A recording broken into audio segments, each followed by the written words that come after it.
the question I would ask is to ask your audience this: do you want to live your life, or do you want to live your story? And your story is the things that you've messed up on, the things that have happened to you. That's a story. But you can rewrite the ending to that story by living your life. So if you're not happy... Welcome to the Raw and Real podcast. Are you dreaming of changing your life through opening a business? Or are you curious what obstacles entrepreneurs had to overcome on their journey? Then you're in the right place. My name is Agnes Pillik and I'm your host.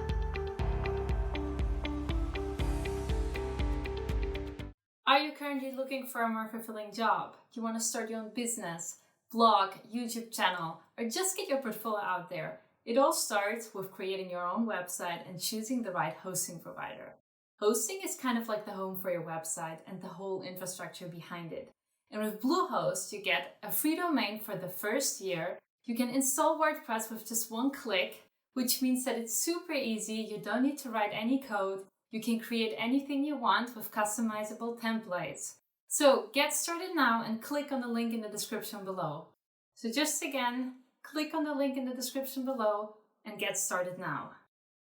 Hey everyone, welcome back to another episode of Raw and Real. Today's guest on the show is Tommy Breedlove. He's a mindset, relationship, and business coach, an international keynote speaker, and the best-selling author of the book Legendary. Hey Tommy, great having you on today. Agnes, it's a pleasure to be here. I'm so happy to let's get raw and real. Yeah, I'm ready. Totally. So first I wanted to give our listeners a little bit of context about you, the way how you grew up, and maybe you can talk about some of the experiences in your life that really shaped you. Yeah, so I grew up in a very hardworking part of the Southeast United States, in Atlanta, Georgia. So for those of you who don't know where that is, it's right above Florida. So most people know where Florida is. But it was a good, hardworking part of town. Most of the people who lived there were not college educated. I had plans to become the first college, university educated person in my family. My dad was a mechanic at Delta Airlines, and my mom worked in courthouses. So it was a good, hardworking part of the world where people just worked hard, but we weren't wealthy at all. Very humble, for lack of a better word. And the issue for me as a young man is I grew up with a lot of abuse and violence, especially inside of the home, and some outside of the home. And so I was a skinny little kid, a weak little kid, and also the youngest in an all boy neighborhood by 3 years, 1 to 3 years. And so there wasn't a lot of safety for me as a young man. And so the worst thing that happened to me is the kid that was bullied and abused became what he hated. So when I grew bigger and stronger and taller, I became that bully. And at 18 years old, I thought I was going to college and be the first person to go to college in my family, and ended up committing a violent crime. And here in the United States, I was looking at 7 years in prison, which is a long time, and thought Wow. my life was over. I literally thought it was over. Luckily, by the grace of God and because it was my first offense as a young person, they dropped it down to what we call here a lesser crime, but I was still sentenced to 2 years. Wow. And spent my 19th birthday incarcerated. And so really, really amazing that I went from, so let me fast forward a little bit. So here I am, 19 years old in a jail cell, and I'd planned on being at university. And something miraculous happened to me, though, when I was in jail, is an African-American gentleman became my mentor. And that's very unusual because jails and prisons are very racially divided and very cliquish. And so it was really special for him to step over those lines, to see something in me as a young kid, and to mentor me, to help me, to guide me, and basically said, you're not going to become a part of this revolving door system. And there's a really special thing. And he was probably the first strong man to speak into my life, and to really mentor me, hold me accountable, and help me to be a better person. And how And did he so mentor you exactly? it just advice, guidance, didn't let me get caught up in, there's a lot of violence and drama and it's a very predatory world, and I was by far the youngest and skinniest kid there. And so he protected me, he mentored me, and basically let me know that you've got so much more to give in your life. You're one of the issues we have in the United States. It seems like when you get into the system, that prison system, it's very difficult to get out. And so he was mentoring me to just get back in school, get back focused, get rid of these negative people out of your life, and go do something special with your life because you see how terrible this place is. I was going to say another word, but I'll just say terrible. I was going to use a different word, but it is really a terrible place to be. And so really cool thing with his guidance and my own accountability. I got out and I went to community college at night, which is small schools here at night, and went to work for a nuclear waste container factory machine operator for $6 an hour, which is not a lot of money. So I was putting myself through school at night and then ended up at a major university 2 years later, and then ended up at Deloitte and Touche a year after that. So I went from jail to a nuclear waste container factory to university to working at one of the largest financial consulting and public accounting firms in 3 years. I was really proud of that as a young Yeah, I man. can imagine. So his mentorship and guidance really helped. So fast forward, and I'll get to the real story now. Is fast forward 15 years, and I thought that money, success, influence, power, shiny things, watches, cars. I had the big corner office with a giant TV hanging from the ceiling, literally looking down on the city of Atlanta. And the city of Atlanta, for those that don't know, it's a big city. It's one of the top 10 in the US. It's got about 7.5, 8 million people. I can't remember. But so literally this giant office looking down on the city, and found myself unhappy, unfulfilled, asking myself why I'm here because I've made it. I look like I've made it, but I was scared and insecure, wearing all these fake masks, tough guy, important guy, couldn't ask for help guy. And when the money and influence didn't fill me up, I turned to everything else. I turned to, you know, partying and drinking, but I was still working 70, 80, 90 hours a night, and then found myself literally waking up in a ditch somewhere in downtown Atlanta, not knowing why I was there, looking at the blue sky. And And why did you go have ahead. that feeling of emptiness inside of you? I think because I never dealt with those wounds from my childhood, the fears, insecurities. I was taught as a very young man that I wasn't worthy, that I wasn't lovable, that I wasn't good enough. The standards were so high and the consequences were so bad when I didn't meet those standards. Regardless of all the external validation I was getting, success, money, big time, big network, whatever you call it, it just wasn't ever going to fill me up because I had no self love for myself. Um, when I came across as arrogant and the important guy, that was really the insecure little boy wanting to be seen, heard, and loved. Mm-hmm. And so I was just trying to fill that void, and I didn't know it at the time. It was completely unconscious. I had no idea. But my wife and I, this is kind of a funny story. My wife and I kept going through a lot of marriage counseling, clearly, because Yeah. things were going poorly. Yeah. And, every time I would go to these marriage counselors, after about the second session, they would say, Tommy, you need to come back. And Heather, my wife, you stay home. And at first, I'm serious. At first, I thought they were going to tell me she was the problem. What they said. But what they saw was, hey, this guy's got he can't feel, he's not thinking, he's just a wall. He's a stone wall. And I remember one of those counselors telling me that there's a place in the United States in 7 days that can do more than I can in 10 years. And I didn't forget that. And when I woke up in that ditch in Atlanta and I said, no more, I'm going to figure out who I am, where I'm going, why I feel this way, why I feel alone, and literally felt like a freak. We have that voice in our head that, all this crazy stuff, the way we talk to ourselves. And I went to that place in the United States for 7 days, and it was the greatest 7 days of my life. And since then, I've made my emotional, my mental, my physical, spiritual well-being my full-time job. And I double down and I have coaches and mentors. I'm in masterminds. It's like I just literally work on me so much so that I can go serve my family, my clients, my friends, my network, and to be the best human that I can be. So that was my journey into what's now become. So I didn't leave the financial world, but this is a really cool part of the story that I forgot.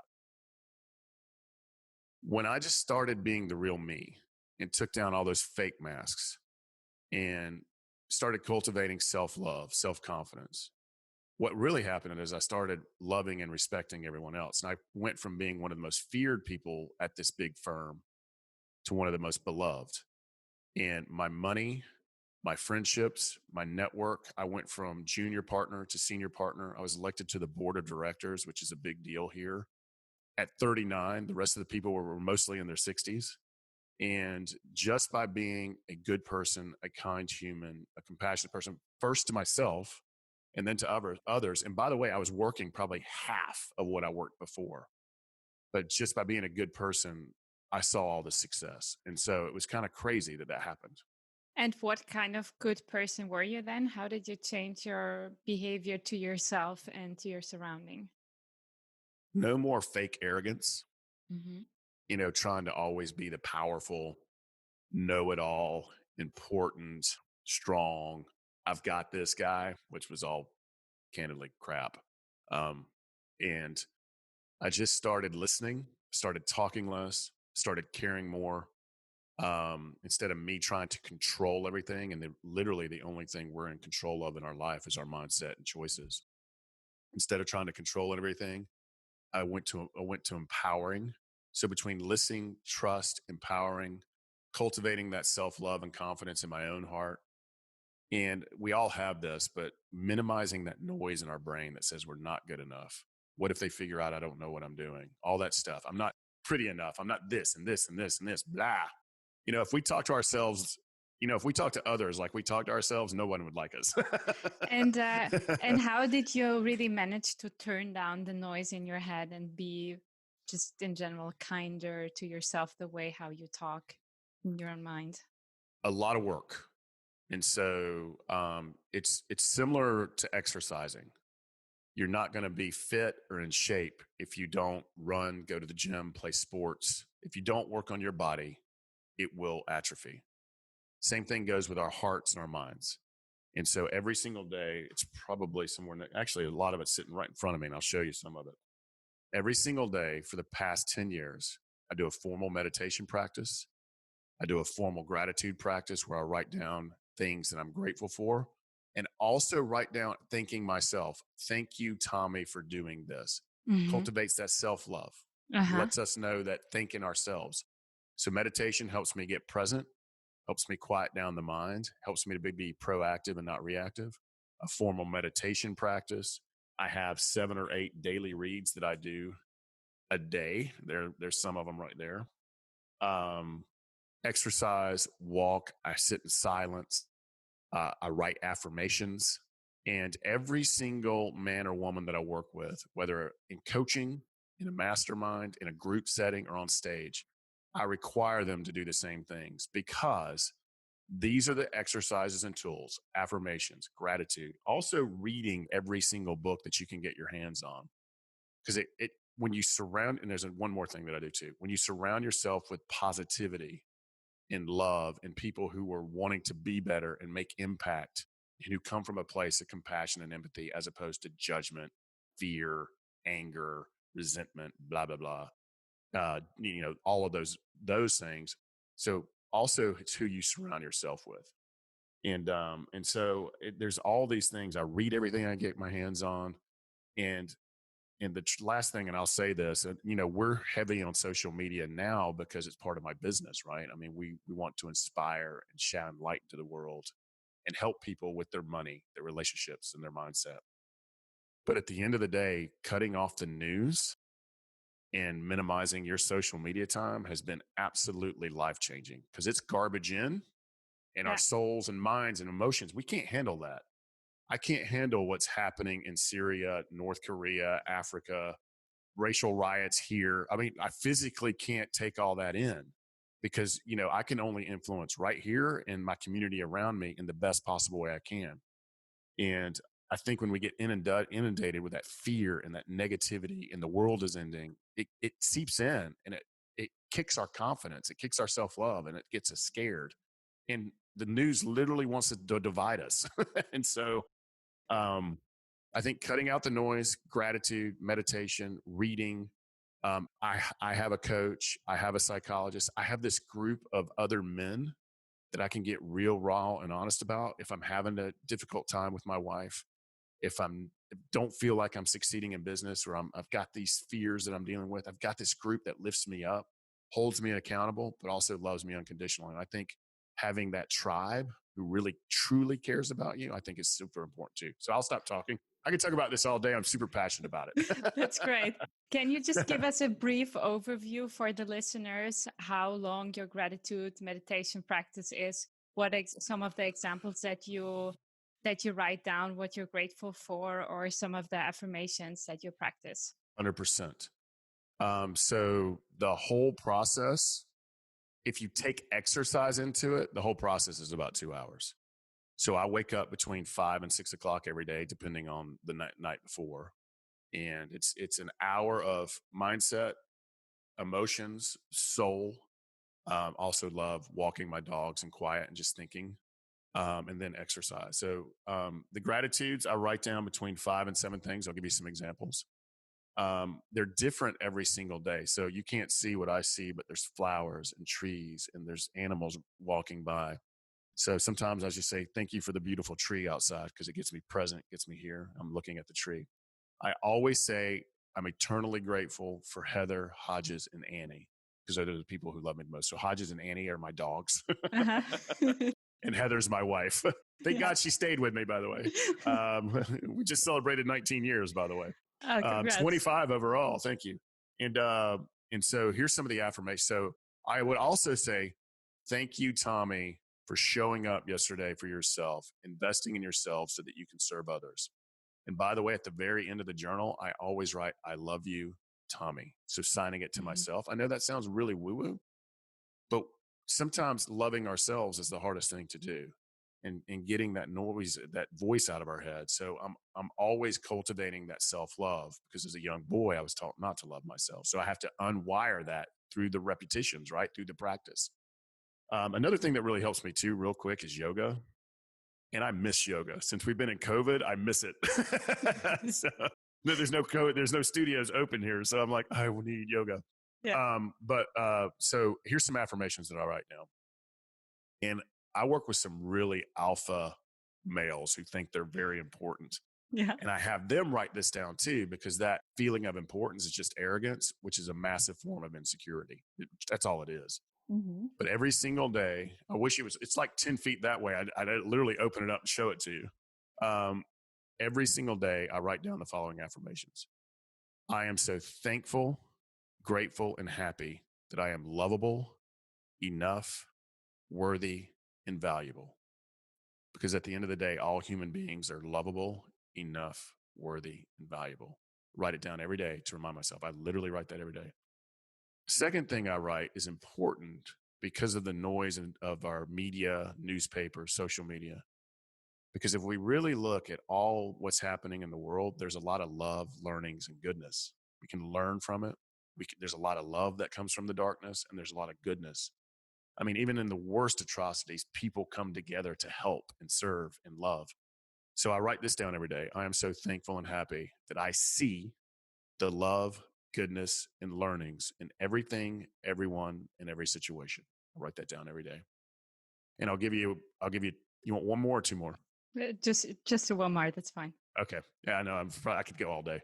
One more affirmation is the final one I write down every day. And this one changes daily, but I'm going to give you, I am so grateful and happy that love, joy, courage, patience, peace of mind, presence, money, success, and wealth, and good health flow easily, frequently, and abundantly to me. I write it down every day. So those are some of my affirmations. And since you started that practice, after what time frame did you really feel a change? So it's interesting. That's a great question. Almost immediately. Really? You feel different. Like after a week or? Well, I was drinking from a fire hose. And so I was reading every inspirational self-help business book that I could read. I eliminated all the energy vampires from myself. It's literally impossible to be angry and envious and judgmental when you're in a space of gratitude. And I'll give you an informal training that I do every day. So to me, the results of meditating, writing, journaling, daily readings, um, they have an almost immediate effect. They make you feel better because it's, again, it's goodness and love in, which means goodness and love out. But again, we have to rewire ourselves. It takes time and practice. You're not going to get physically fit by going to the exercise one day. So because I had so much shame, and the great Brene Brown, guilt is I've done something to you, and I need to feel bad because I've done something bad outside of my core values that I've done to you. So that's guilt. That's a good thing, and holding ourselves accountability to being guilty. Shame is when we think we are bad, and because of culture, parents, blah blah blah, sometimes we feel like we are bad. And so for me, the unwiring of that, one of my main team members, the woman who actually is the runs this whole practice that I'm in, she asked me yesterday, when did shame leave your life? And I have to, and so I've been doing this for 10 years. I probably haven't felt that I am bad, that shame, in 4 or 5 years. So it took some time for that to Wow. come out. Here's the truth though, that noise in your head, that voice that beats yourself up, it's still there. I actually have named him Ike. I don't know why we named him Ike, but we named him Ike. So my name's Tommy, by the way. It still comes up, but here's a tactic. It's hard. You have to practice this, and you have to, every time we get scared or lonely or envious or jealous or judgmental, I immediately turn to gratitude. Thank you for the Uh-huh. beating of my heart. Thank you for the breathing in my lungs. Thank you for people who love and support me. Thank you that I get to help people be better humans. So when you switch it, if you do that enough over time, that voice and that feelings, if you get really good at it, you literally start vibrating differently and attracting the same type of people in your life. It's kind of strange. I know that sounds weird, but it's true. And that noise, this thing starts minimizing itself. So I'm 10 years into this journey. After about 5 years, I stopped. And honestly, over time, here's one of the benefits too.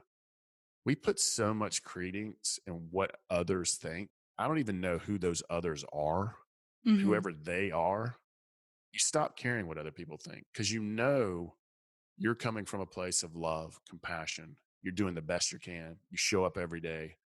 Um, Eventually, the haters and the naysayers and the people who are stuck in the mud, what I call 'em, eventually they stop bothering you as well. But it takes time. I would say in the first year, you will see 10 times a difference in your happiness and peace of mind within 1 year, just doing simple things every single day. And you still have that voice in your head, so you're still like fighting your inner demons. So Always. what are the insecurities that you also just currently have? I think the biggest thing for me now, insecurity wise, is sometimes I compare myself to people who are much further on this journey. So I was in the financial world for 22 years, and I've been in the coaching, speaking, writing world now for only 3 or 4. But I've been doing this type of work, for 25 years. But I'll start comparing myself to a Brene Brown who's 12 years, 20 years further down the journey, a Marie Forleo, an Oprah Winfrey, Deepak Chopra. The list goes on and on and on. And I'm like, you just started, brother. Give yourself some patience. So it's the envy and comparison when it should be more about inspiration, right? And I'm wondering, when you compare yourself, for example, to a Brené Brown, like you said, what are you aiming then for, or what is it that you want? What she has? Is it like the fame, the money, the success? What is I it? think the way she writes, Uh-huh. like I think she's like a superb writer. I've read probably 7 of her books. So I think money and wealth are important, especially if you're a good person, because you can make a lot of impact with that wealth and money. But I'm not laser focused on that anymore. Fame, I see what's happening to famous people right now with the fear mongering and shaming and bullying. Like if you're famous, you're getting bullied right now. I don't care who you are. Even if you're like an amazing human being, there's going to be haters bullying you. So I don't know if I want that. But when she writes, it's as if she's speaking to you. Mm-hmm. Like you're the only person. Like when you read her work, it's like you're the only, like she's talking to you. And that is a gift of vulnerability. It's a gift of authenticity. It's a beautiful writing style she has. Now, as she's gotten more famous, her books have lost that some. Dare to Lead really lost that.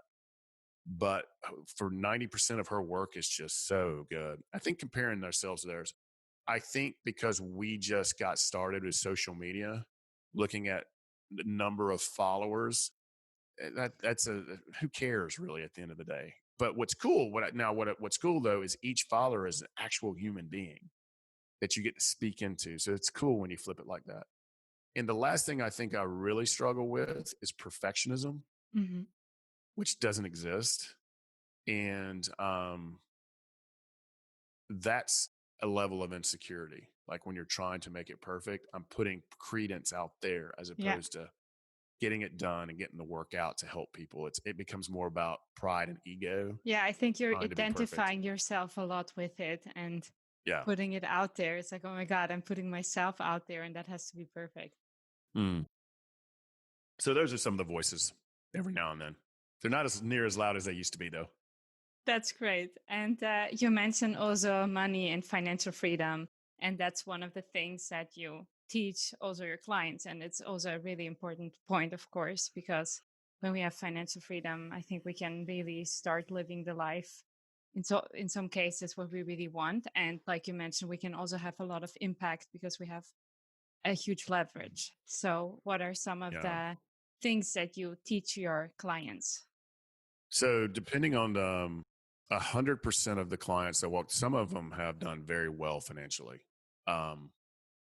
But they struggle because they were so driven, so ambitious. They struggle with their mindset. They struggle in the relationships with their significant other. They struggle with relationships with their children and friends. And so I would do a lot of work on that is rebalancing people and getting them focused on the things they care about the most as opposed to that money, wealth, fame. However, there's a massive part of society that doesn't have financial confidence. They Mm-hmm. don't have a financial mindset and they don't have the actual tools. So there's three things. It's just like any education. If you've played sports, Agnes, in your life, there's the foundational stuff, which builds confidence, which then you can get more advanced in your sport, whatever it is. The same thing goes with money. So the first thing is you have to cultivate financial confidence and a financial mindset. And that takes time. And there's affirmations, there's meditations, there's writings. You have to believe you're worthy enough for money. And so many people in this world think money is for them or only they have that. That's complete nonsense. Because anybody in the free world, I'm talking the free world, not there's places that, North Korea, you can't go make money. They would just simply won't allow you. Mm. But in the free world, you can do anything. You just got to believe it. So there's an unwiring that we have to do. We have to build a financial confidence and a financial mindset. And in the United States, we have this lottery system where you buy a ticket and you can win millions of dollars. 99% of them go broke because they don't have the mindset, the confidence, or the tools. So I can give you the tools from budgeting to investing to savings to passive income. I can teach you all these things because I spent 20 something years in that world, and I can help you make your business more profitable and efficient. But at the end of the day, the soft skills, if you don't believe you're worthy of money, you believe money is out there, there's not enough for everyone because there's truly enough for everyone. And so it's that rewiring, building that confidence, but also giving you the concrete basic tools, then a little more advanced tools, then a little more advanced tools. And eventually we can so it's like starting with arithmetic, one Mm-hmm. plus one equals two, and then moving to calculus. And so, and everything in between. So we do some heavy work. And that's also something I'm very passionate about on the philanthropic side is I think societies do a really nice job of teaching us mathematics and language and science. But financial confidence, emotional confidence, mental confidence, I think we struggle in our societies at teaching that. And so that's a real passion I am too about those things. Mm-hmm. But it's one big stew, right? You can't only focus on money, because if you only focus on money, you're not going to be happy. You're not going to be fulfilled. You're not going to have peace of mind. You're going to be stressed out because there's always more. There's Yeah. always more, right? So I look at people like a stew. And if you don't have all the ingredients, the stew doesn't taste right. And so work on your physical, work on your money, work on your mental, work on your emotional, and you'll have better relationships, more love, more happiness, more light. So I'm really passionate about that. And you mentioned the foundation that you teach people when it comes to money, and that a lot of people believe they're not worthy of it. So how can we start of getting there? Yeah. So there's a lot. That's a big answer. Here's where you start though. You've here's where I would start. There's two places I would start, and your audience. Not everybody's going to do this because it takes time. There's so much access to information right now, whether you want to listen to it, whether you want to watch it or read it, it doesn't really matter to me. You've got to start building your money mindset. And there's great, whether it's YouTube, I believe in books. And now that you can listen to books you can literally have someone read them to you. Yeah. But there's books like Napoleon Hill's Think and Grow Rich. It's all about building that confidence in your heart and mind. My book, Legendary, goes huge into it. There's all of these great, right here. I don't know if we're on video or not, but half of those books relate to money mindset, tools to help. So you have to surround yourself. You have to get educated in the subject of your heart, mind, and the tools. The second thing that would be the most powerful for you just got to start. And over time, you start watching things and hearing things and doing things and taking action, knocking down credit cards if that's your problem, starting saving, start investing, maybe create a second business. There's all these things that will start happening. But here's the thing too, what's super important. This is super important in life. And I've said it several times. And I think Agnes, you've said it too, is you have to surround yourself with successfully minded people. And it takes time, but the more you study, the more you read, the more you invest in yourself, the more you meditate, the more you study, those people start appearing in your life. You find that tribe. It's kind of really fascinating. And at first, you might not have those people, but you will start attracting them because you're going to start looking for them, and you're going to have to start having different conversations. But you got to get rid of the negative people who think, I'll never be successful, I'll never be happy, I'll never be rich, who judge, they're victims, they're entitled. You got to get rid of them. They got to leave your life. You got to fire them. Doesn't mean you don't love them. Doesn't mean you don't respect them. They got to be out of your life, because you will absorb the 5 people that are closest to you, and they have to be abundance minded, loving minded, and success driven. And otherwise you won't. You've got to. And the last thing I would say is, if you look up to somebody, if there's somebody in this world that you look up to, or in the past and history that you look up to, read everything you can about them, follow in their footsteps. It's literally a roadmap. But between books and podcasts and YouTube and great pieces of literature, it's the message is everywhere. Just not everybody's going to do the work. Everything takes work. In fact, anything in life that's really quick fixes, alcohol, drugs, we can name them. They have short-term benefits and long-term consequences. All this other stuff is long-term. You know what I'm saying? We've got to do the work, short work for long-term benefits. And so anyway, I'll get off my soapbox. And you wrote a book about having a legendary life. So what does it mean to lead a legendary life for you? Yeah, we're super excited that the book Legendary is now a Wall Street Journal and USA Today. It's had commercial success, best-selling book. Really excited about it. Here's the cover. That's what it looks like. Pretty book. And it's behind me. I forgot that it's behind me. It's good marketing. To me, the reason we picked the title Legendary is because that's a title that society, communities, our friends, and family give to us. You can be a horrible legend or a good legend. But if you and I started calling ourselves legends, people would laugh us out of the room. So what I love about it, it's given to us. It's bestowed upon us. And for people we really look up to or inspired by, we call them legendary, whether it's in athletics, life, business, sport, whatever it is. So that's why we picked the title. But for me, what does living a legendary life means?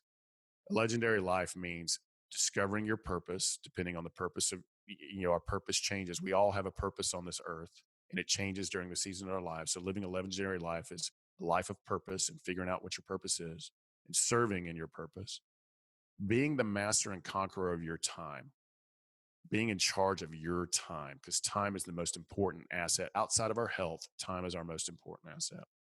It is about building that financial mindset, that financial confidence, and building toward financial freedom so that you can make great impact. It's about building up your network. It's about mastering your mindset, cultivating unconditional love for yourselves, building intimate relationships with your significant other and others, and ultimately leaving this world a little bit better than we found it. And so it covers the holistic spectrum from A to Z of how this playbook literally saved my life.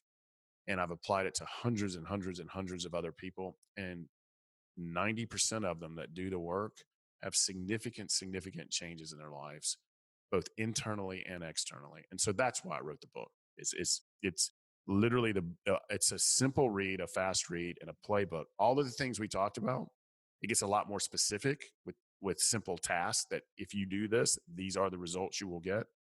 And so that's why I love this. And there's so many other great books out there too, but that's what I wrote. So I think it's special. And you mentioned that one of the important aspects is also having intimate relationships. And, Mm. you've been through quite some struggles also with your own wife, but you're still together. So can you maybe share some of the things that you apply kind of to have a deep, meaningful relationship? Starts with listening. And I'm talking truly listening. And so sometimes when we're listening, we're not hearing because we're thinking about the next thing to say, or is the stove on, or something else, business life. It starts with truly, truly listening. And there's a great Irish poet named David White. And he said, the marriage is a contest of gratitude. And I think that's really, or servitude or gift giving. And so I think listening is the number one thing and truly hearing what they say. I think some men try to fix things that don't need to be fixed. And sometimes my wife just wants to be heard and listened to and not me try to fix the damn thing. Excuse my French there. Excuse my language. But I just need to listen and understand. I think that's huge. I think understanding each other's love language. My Yeah. love language is affirmation. I want to be told how great I am 24 Hmm. hours a day. It's kind of silly. Yeah. Her love language is act of service. So Hmm. when you know each other's love languages, to me, a successful marriage is also about time apart. She goes on trips with her girls. She goes and goes to retreats with her girlfriends and does all these things. She also invests in herself. So she does all the work we're talking about. And so I go on these guys' vacations. I go on hikes. I go travel the world with some guys. So time apart, listening, understanding your love language, and taking time for yourselves. And what I mean by that is schedule a date night where you don't talk about work, you don't talk about kids, and you just talk about how can we get better as a couple. And I think on the intimate front, it's all about giving and receiving, and it's work. You know what I'm saying? You have to work at it. You have to work at that intimacy because there's always going to be the temptations and other things out there. But to me, I'd rather have someone by my side. And it's also finally, and I'll stop talking. The last thing is I want my partner to be my best friend. I want it to be the first call I make. If something, because it's not if life happens, it's when. When something good or bad happens, I want that person to be my first call. I want to enjoy that person. We like doing the same things. Our thing is traveling and eating out. That's what we like to do. And so, and anything outdoors. But so all of those things. But it's work. Yeah. You have to work at it because it'll atrophy like everything else. If we're not growing, we're dying. And the same thing goes with the relationships. Yeah, totally. I would agree with that. So, do you still have a last key takeaway that you would like to share, a personal insight that helped you grow? Yeah, I there's two things I want to share. And the question I would ask is to ask your audience this: do you want to live your life, or do you want to live your story? And your story is the things that you've messed up on, the things that have happened to you. That's a story, but you can rewrite the ending to that story by living your life. So if you're not happy or successful you want to be, or you're stressed out, you're just not where you are in life, whether it's love, relationship, success, go find the nearest mirror, look at it. That's the issue, but that's the same person that can fix it. No one's coming to save you. There's no white horse. There's no knight. There's no King Arthur coming in to save you. You got to go do it. You got to participate in your own rescue. And that's the message, is participate in your own rescue.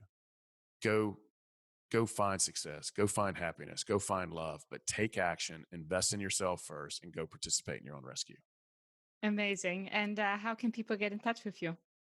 Yeah. So, really cool. If you go to, and I'll, because I have a Southeastern United States accent, so I hope I'm understandable to most of your audience. It's pretty, you can hear it.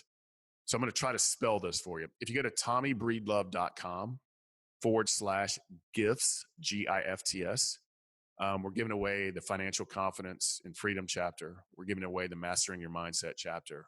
We're also giving you some cool things to help you find your purpose. We're just giving that away because I think it's very needed in this time. And I think if you just start there, that's starting. So we're giving that away. And you can find me all over social media at Tommy Breedlove. I'm all over that.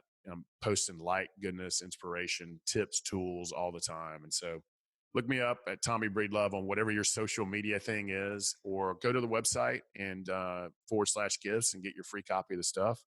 And if you really want to, if you dug what I've said today, you can pick up Legendary everywhere. I mean, your local bookstore, I would say airports, bookstores, whatever your thing is, electronically, Audible, it's all there. So go pick it up. Tell me what you think. I'd love that too. Thank you so much for sharing all the great insights. And for everyone who's watching or listening, we would love to hear from you what your insights were, what you really liked, and what you can turn into action steps right today. So please let us know in the comments below, and see you next week. Hey everyone, welcome to my YouTube channel. I publish videos every week that are supposed to help you grow on your entrepreneurial journey. So make sure to hit that subscribe button that you don't miss any of my new videos.